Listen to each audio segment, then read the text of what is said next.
Hey there, welcome back to the channel, and we are back with another rack store pickup. And this time I was able to find something at my local Burlington that is a little different because I actually own this fragrance already. I have a different version. This new one popped up and I had to try it because there is a lot of controversy with this fragrance and where it was made and which one is better.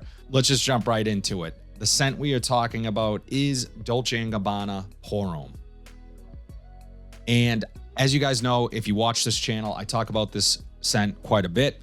I love this one. I think it's really versatile, really masculine, signature worthy, great year-round fragrance, can wear in any situation. So love this stuff. Now, the difference between this one that I grabbed at my Burlington and the bottle that I own. So the bottle that I own is actually made in France. And this one stood out to me at Burlington because you can see right there on the front of the box, made in Italy, right there at the bottom. So this one, the one that I own is a 2020 formulation, again, made in France. I love this one. I get pretty good longevity from it. I have no complaints. Question is the made in Italy version better? Now, I'm Italian.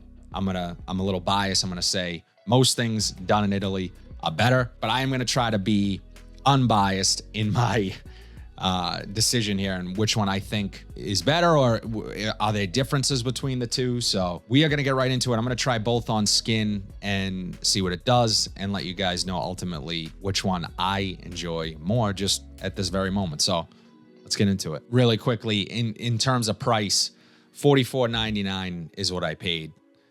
And that is for the 75 ml. And I paid roughly the same for the France version. That one was marked down only because it was on red sticker. I got it for like 40 bucks or 39 bucks or something like that. So the bottles are pretty much identical. It might, well, yeah, I guess they're pretty much, the juice color is also the same. So that's my version, the French version, sorry, the one that I own currently. And I guess I own both, but, and my new pickup, the Italian made version. So I don't know. What do you guys think? Does the juice color look a little darker in the Italian version? Kind of appears that way on camera, so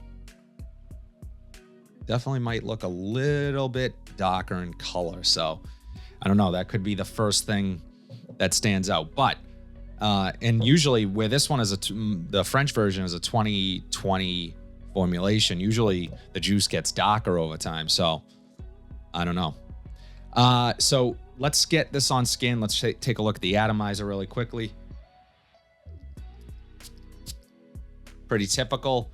So let's get this on skin. And then at the same time, I'm going to spray the made in France version.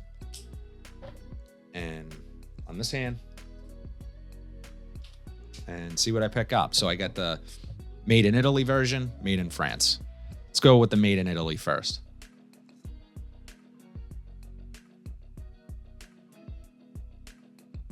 I mean, I love this scent. I absolutely adore this fragrance. So pretty typical. Citruses. There's also a spiciness to this as well, and tobacco. And I love how tobacco is used here because the tobacco is unlike any other tobacco. It's a drier tobacco, but mixed with those citruses and sort of just the light airiness of this scent profile, it just works so well.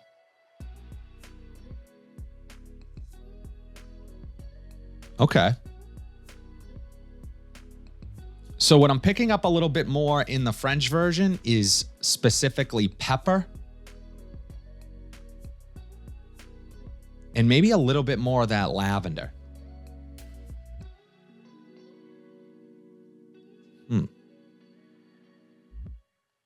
The Italian version, I'm still getting the citrus, even the tobacco here. But definitely less of that pepper.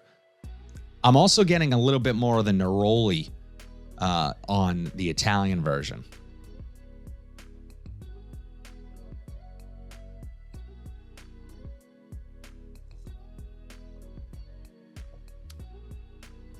The citrus here is pretty similar.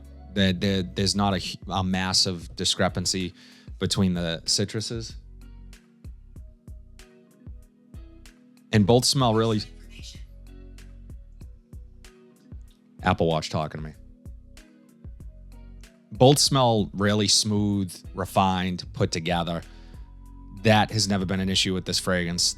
Just from first spray, it smells amazing. If you guys have not tried Dolce & Gabbana Pour Homme, this is a great scent. This is one of my favorite fragrances. I find I wear this in a lot of situations where I'm being, professional, dressed up. It's perfect office scent. Maybe not something I would necessarily wear out at night, at least in the cooler months. In the summer months, absolutely. Perfect scent for going out, date night, that type of thing. It's just super versatile. And that tobacco in here really adds this slight edge to the scent that makes it a little unique. Okay. It's aromatic. I'm picking up some aromatics here, probably from the sage. I don't know why my watch keeps talking to me.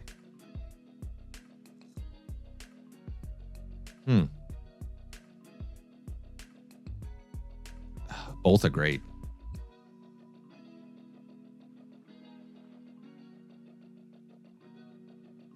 Both of these smell fantastic. There's really not a lot of differences here that I'm picking up just on first spray. I'd be curious to see longevity, how long these last. I'm going to test these both today and just see which one lasted longer on my skin, maybe which one projects a little more, and then overall how it transitions from that opening to the mid to the dry down. Maybe the Italian version is a little bit more woody. I'm picking up a little bit more of a cedar note in this one. Also maybe lacking a little bit of the soapiness that the French version has, which I actually like. I like that soapy vibe. It's that sort of juxtaposition of the soapy, clean tone to the DNA with that added tobacco that really intrigues me about this scent, which makes it so special. And it seems simple, but it's not easy to pull that off. A lot of purists talk about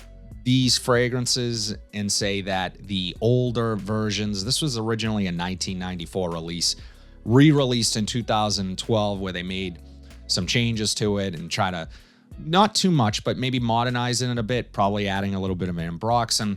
But nonetheless, a lot of purists believe that the better scent is the more expensive, harder to find formulation of this. It has like a silver sticker on the front of the bottle, and usually those can be found through sellers on eBay. Getting harder to find and also very expensive. So I have not smelled those versions, but I don't need to. I love this scent as it is.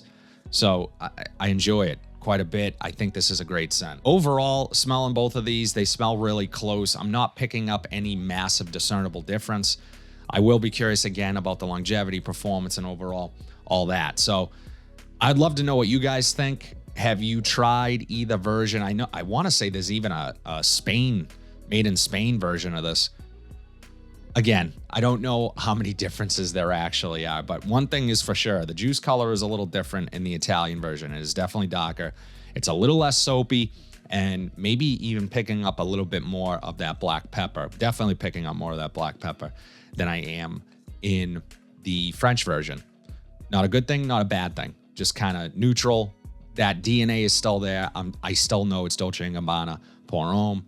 So I don't think there's any massive difference. So in terms of which one I like more, I like them both because I don't think there's that much of a difference. But I'm going to live with it for a day, see how it changes, and let you guys know in my weekly wears video, which drops every single Monday, which one of these maybe I like more than the other. So we'll see which one performs better. If you guys have not yet, go over to my giveaway video. I'm going to link it here. By the time you're watching this, I should have already picked a winner. Go over and see if you won. I am giving away a bottle of Deal for Man Eau de Parfum.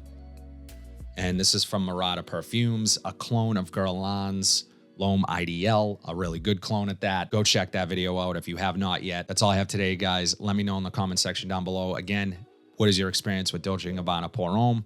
Do you like this one? Do you not? Which version do you own? If you like what you saw today, be sure to like this video, subscribe to the channel, and turn on bell notifications so you are updated whenever I upload new content. But thank you guys for supporting me, the channel, I'll see you in the next one.